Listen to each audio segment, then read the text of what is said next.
Olá pessoal, meu nome é Paulo Almeida. Hoje a gente vai tentar resolver esse problema do Leet Code. A proposta dessa sequência de vídeos é tentar, na verdade, resolver os problemas de formas distintas, mas sem dar a resposta final. Tá? Minha proposta seria o seguinte: eu vou resolver esse problema de três formas diferentes. A primeira é o jeito mais fácil, que caso você estiver fazendo algum tipo de competição, tá? De programação, onde o prêmio maior seja para quem resolve primeiro, isso vai ser útil, tá? Então você tem isso no seu arsenal. A segunda, a gente vai fazer uma pequena otimização disso. E na terceira, eu vou te dar algumas dicas de como chegar na solução mais otimizada, mas eu não vou falar lá para vocês, porque dessa forma eu acredito que eu vou estar contribuindo de forma mais efetiva. Tá? Então o problema é o seguinte: a gente tem esse problema chamado implement tree. É, uma estrutura de dados que recebe, que tem três métodos: inserir, busca e busca por prefixo, tá? E o funcionamento dela é mais ou menos o seguinte: se você insere a palavra como um todo e você só pode buscar a palavra exata, tá? Então aqui o Apple, ele inseriu o Apple, depois buscou o Apple, beleza? Mas se ele tentou buscar por app, seria quase um prefixo, né, de Apple, ele vai falar, olha, esse método é específico para pesquisa de dados completos, tá? Então não funciona. Mas tem um método que se eu falo assim, eu quero saber se você tem algum elemento que começa com app, e ele busca, entrega porque o app é prefixo de app. Depois ele insere esse app e depois ele busca pela palavra como um todo. Então, nesses dois casos, eu tenho exatamente os dois conteúdos dentro de uma estrutura de dados, mas não tenho muita informação de como ele está organizado por debaixo dos panos. Essas aqui são as notas adicionais. A gente pode assumir que todos os inputs vão ser caixa baixa, de A até a Z, e que todos os inputs não são vazios. Tá? Então isso aqui é relevante para várias coisas, porque pode te dar insights de como você resolver isso, mas pode ser exatamente uma armadilha. A gente vai falar sobre isso, principalmente no ponto final. Tá? Então vamos resolver ele do jeito mais rápido possível. Vamos imaginar que a gente estivesse pegando cada uma dessas palavras e colocando ela dentro de uma lista. Dentro dessa lista, se eu tenho 10 elementos e eu estiver procurando por um item que está na última posição, eu vou, no pior dos casos, demorar 10 interações para poder entregar aquele conteúdo. Tem como reduzir isso? Tem um bilhão de formas diferentes. Inicialmente, eu vou falar sobre algumas estruturas que já existem em Java que fazem um trabalho parecido, tá? Só exatamente para poder economizar o nosso trabalho, então a gente escreve menos, porque a nossa proposta é fazer o quick and dirty. Tá? Então eu vou buscar algumas informações que vou utilizar algumas classes que já me dá algum desses métodos aqui de bandeja. Tá? Então vamos começar com criando o nosso data store.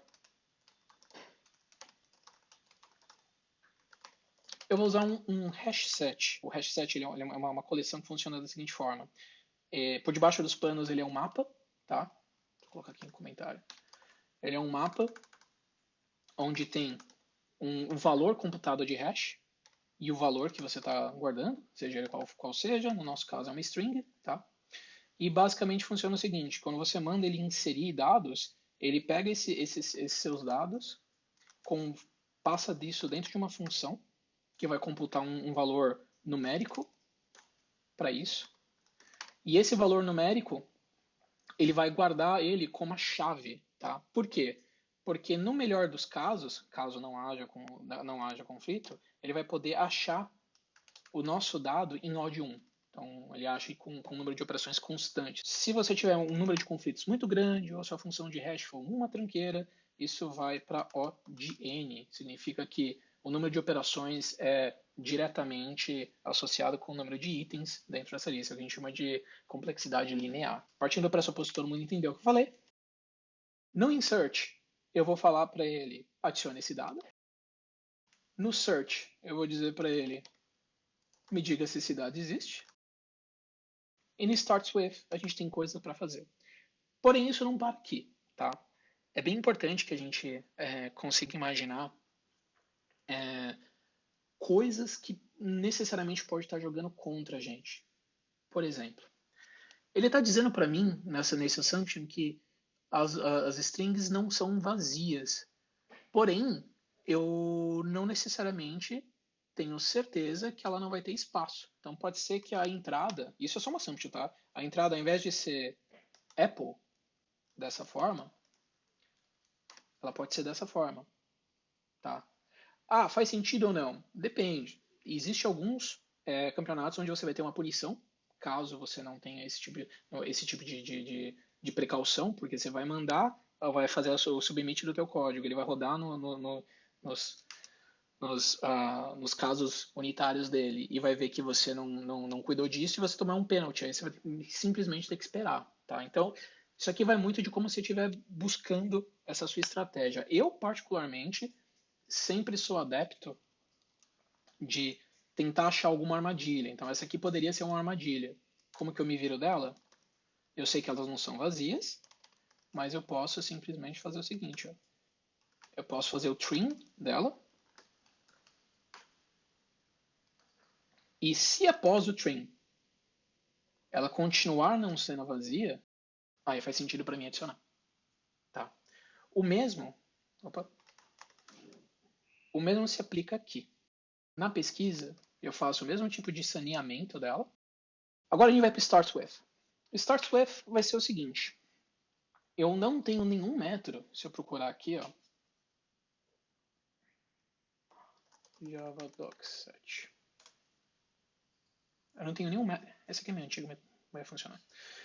Nenhum método aqui onde eu posso passar algum tipo de prefixo. Apesar dessa coleção ela me garantir que não vai ter elementos duplicados, até exatamente por como funciona a questão do hash e tudo mais, eu vou ter que bolar uma estratégia menos performática. Mas lembrando que o nosso foco é a gente vai pegar o prefixo, vai curar ele também. Aqui a gente vai tornar alguma coisa. Depois a gente chega aqui. E caso não entre nesse if, mesma coisa. Não existe o conteúdo, não tem nada que ser feito. Então, nesse caso aqui, ó, vamos tudo que tiver dentro do nosso Data Store. E a gente pergunta para ele, fala assim, olha, se esse item que está dentro do Data Store começar com o prefixo curado, tá? Então esse é um bom sinal. Agora vamos dar uma melhorada aqui. E aí essa melhorada tem que ser baseada em algumas informações, como por exemplo, o que exatamente está demorando mais? É a inserção? Muito potencialmente não. É a pesquisa da palavra completa? Muito potencialmente não. É a pesquisa por prefixos. E a razão por isso é fácil. Aqui eu estou fazendo uma interação de ODN, no mínimo. E aqui eu tenho um outro processo que a gente não vai entrar em detalhes o quão rápido isso pode ser feito, mas vamos supor, nesse momento, que a gente tem um ODN também, tá? No pior dos casos, se o prefixo for do tamanho da palavra. Então, é exponencial. Então, à medida que o número de dados começar a aumentar, automaticamente o tempo necessário para computar aquilo também, tá? Mas a gente pode fazer algumas trocas, e essas trocas, por definição, ajudam um bocado, que é, e se, na verdade, eu tiver dois tipos de data store, tá? Então, eu tenho um para palavras, e, na verdade, eu faço exatamente a mesma coisa que eu faço aqui, tá? Não vamos esquecer de trocar a palavra para prefixo, senão vamos quebrar a cabeça. Mas eu mando ele buscar ali no prefixo.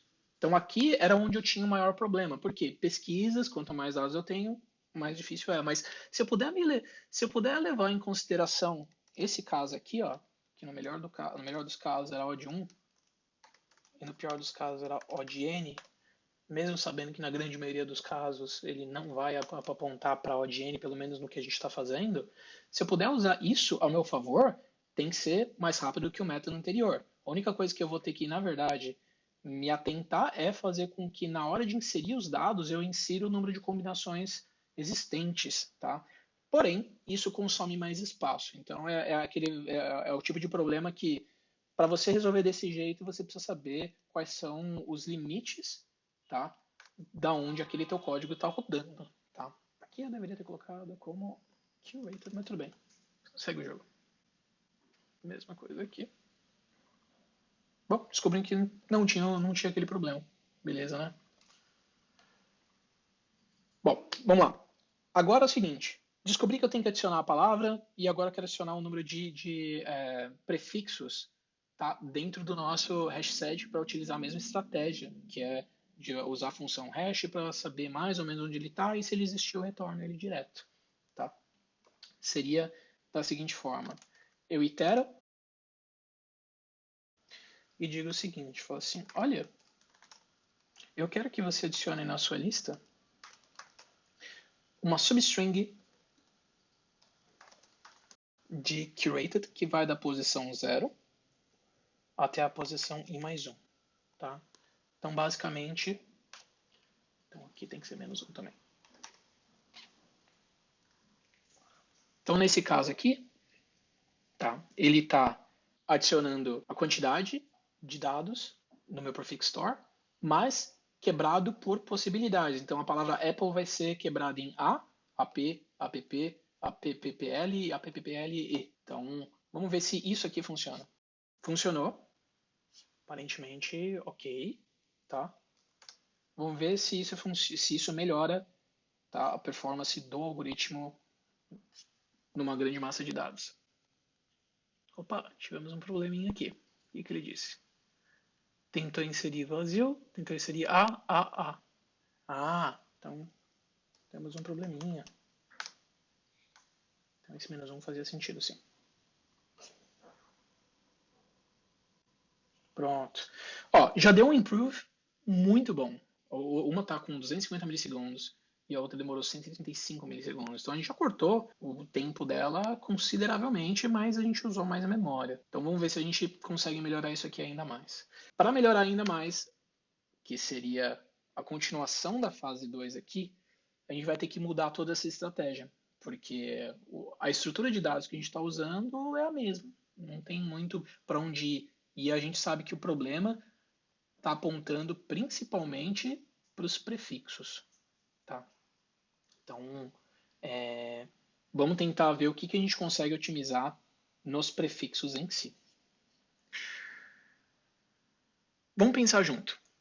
Se eu tiver que organizar os prefixos de uma forma diferente, sem que eu tenha que ocupar triplo, quádruplo, a quantidade de espaço necessário, por onde que eu vou? Como é que eu organizo esse dado? Porque no fundo é isso. Vamos dar um jeito, e a primeira coisa que a gente vai fazer é remover as referências que a gente tem para isso.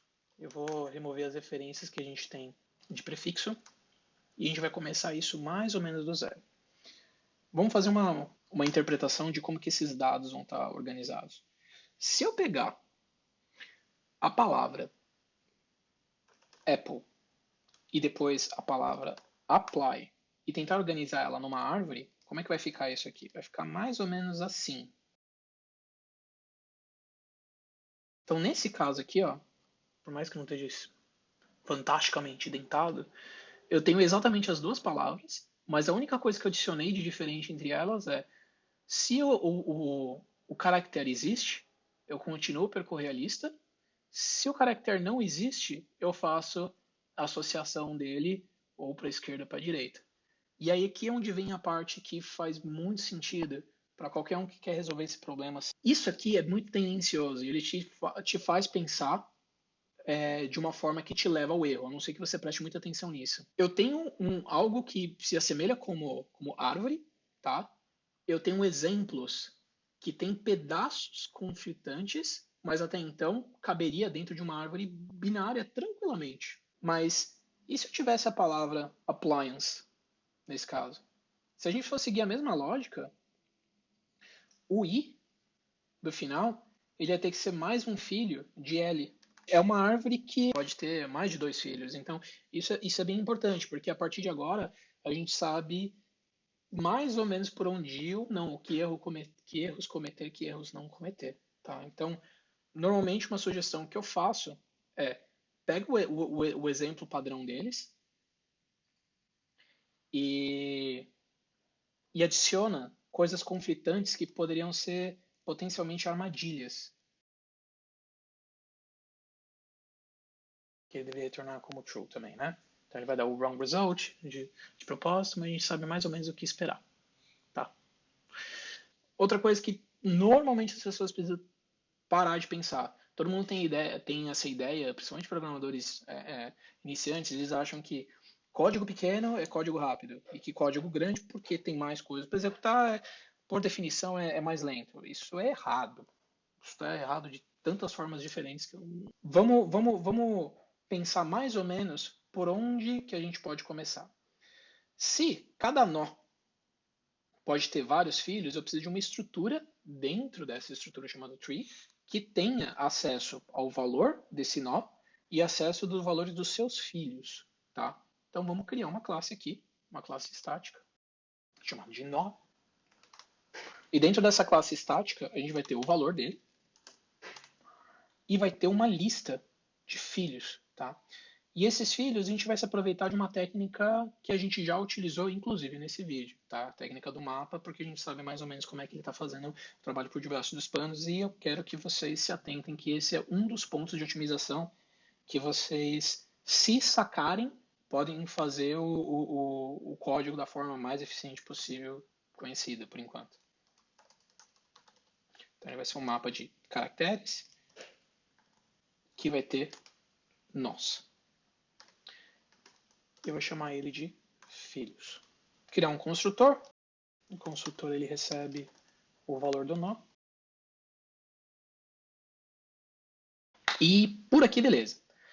Agora, eu preciso criar a raiz dessa árvore para que eu, na hora que a minha estrutura seja inicializada, ela tenha como adicionar nós filhos. Tá? Então a gente vai criar uma raiz genérica, tá, para todo mundo. E como eu criei ela, preciso inicializar ela, porque faz parte do processo. Né? Aqui eu vou usar uma técnica que o pessoal de C conhece bastante, tá? Que é o delimitador de texto. Um caractere delimitador. Mas é porque eu não me interesso exatamente na raiz do nó, qual é o valor dele. Eu só me interesso dali para baixo. Mas como eu posso ter vários inícios, tá? Aqui, na verdade, nossos exemplos, todos eles começavam com A, mas se eu tivesse a palavra LeetCode, entendeu? O primeiro não começa com A. Então, a raiz efetiva, tá? Não importa qual que seja o valor dela, desde que ela tenha várias subárvores, tá? Então, a primeira seria L, do L vai para o E, coisas do tipo, tá? Espero que isso aqui faça sentido para todo mundo. Agora que eu já iniciei os nós, agora eu preciso fazer pequenas modificações, porque não adianta mais eu adicionar só a palavra inteira, que eu já tenho uma solução para isso, mas eu tenho que pegar a palavra atual, quebrar ela em pequenos caracteres para que eu possa aproveitar o espaço se o prefixo bater, tá? Isso aqui foi algo que a gente já comentou quando eu expliquei sobre Apple Apply Appliance, tá? Então, vamos pegar o seguinte. Se a palavra precisar ser adicionada, eu preciso adicionar o soletrado dela, tá? Como que a gente faz isso? Gente, isso aqui é uma árvore, dá para percorrer a árvore de milhões de formas possíveis. Normalmente, para árvores, eu prefiro trabalhar com recursão. Recursão faz, quando bem feito, deixa o código super pequenininho e, dependendo da quantidade de dados que você está trabalhando, é super plausível. Então, ela tem vários benefícios, tá? E eu acho que vai ser melhor do que a gente ter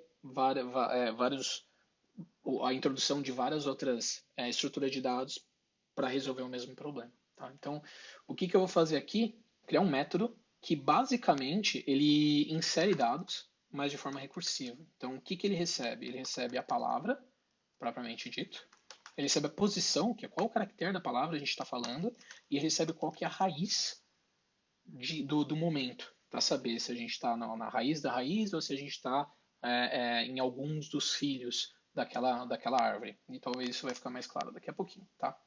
Então, como é que funciona isso? A gente vai chamar ele e vai passar a palavra, vai passar a posição 0, porque a gente sabe que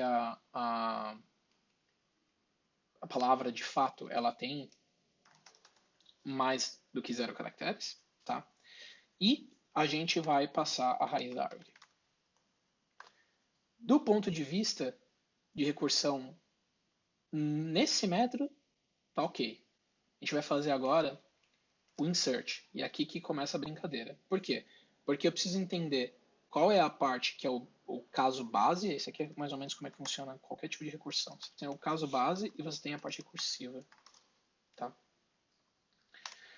Da parte recursiva, não tem muito segredo. Eu só preciso saber, eu só preciso dizer que eu preciso chamar eu mesmo. Tá? Então eu passo a própria palavra, digo que eu quero ir para o próximo caractere, entendeu? E digo, olha, eu quero que você pegue, eu até vou deixar uma interrogação, eu quero que você pegue o filho desse item que contém o caractere que pode ir para a próxima etapa e continue procurando daqui para frente. Tá? Mas esse seria como fazer recursivo. O caso base normalmente é o mais difícil, porque você tem que saber quando dizer para a tua recursão, olha, não precisa fazer mais nada, tá certo. Entendeu? Então, quando que a gente para de adicionar, ou quando que a gente para de inserir dados dentro de uma recursão, né, numa árvore? Quando você já está no final daquela palavra, nesse caso. Tá? Então, a primeira coisa que me interessa saber é, olha, eu já estou no final dela, e isso é fácil, porque eu posso dizer o seguinte. Me diga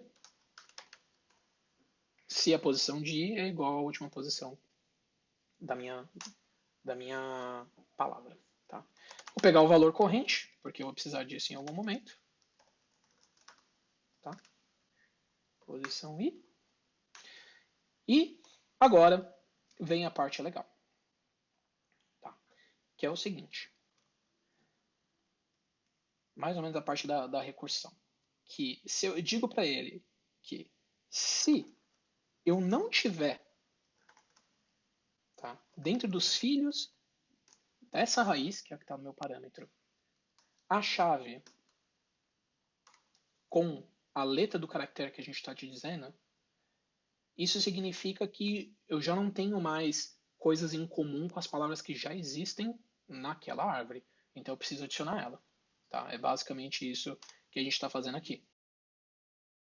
Tem mais uma questão a ser respondida aqui.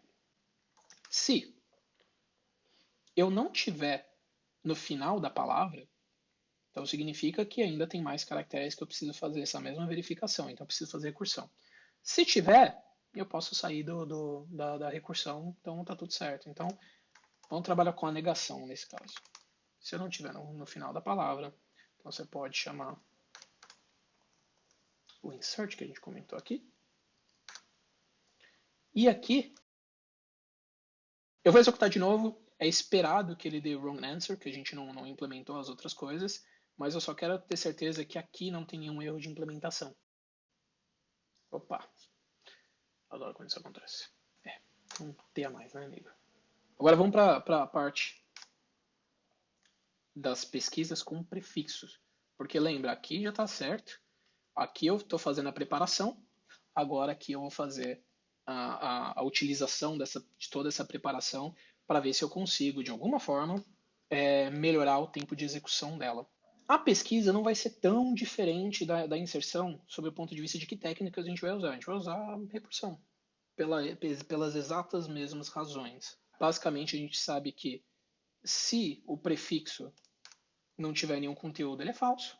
Se ele tiver algum conteúdo, a gente vai retornar a resposta de um método que vai buscar recursivamente aquele conteúdo. Então, chamar ele de search prefix. Só para não usar o mesmo.